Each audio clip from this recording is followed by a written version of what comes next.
नाज़रीन, ठट्टो में रिपोर्ट कर रहा है अब्दुल रज़ाक ख़ास के लिए। ठट्टे ज़िले में हैवी डंपरन जो राज पुलिस की गफ़लत सबब इंसानी जानियूं ज़ाया थियण लॻियूं आहिनि। मकली ते 15 साला नींगरी मथा डंपर चढ़ी वियो। नींगरी जी हालत नाज़ुक है, अस्पताल मुंतकिल।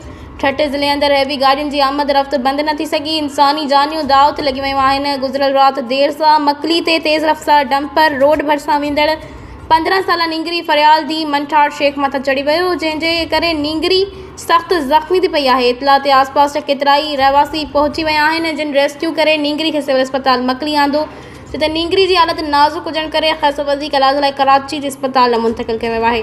जॾहिं त मकली पुलिस वाक़े वारे हंधि पहुची डंपर खे पंहिंजी तहवील में वरितो आहे, जिन में डंपर ड्राइवर मौक़े जो फ़ाइदो वठंदे जाइ वारदात फ़रार थी वियो आहे। यादि रहे त ठट्टे में हैवी गाड़ियुनि जी आमद रफ़्त सबबि हादसा मामूल बणिजी विया आहिनि। 1.5 महीने अंदर 3 हादसा पेश आया आहिनि, जिन में 3 मासूम हयातियूं अजल जो शिकार थियूं आहिनि ऐं 1 मासूम ॿारड़ी ज़ख़्मी थी पई आहे।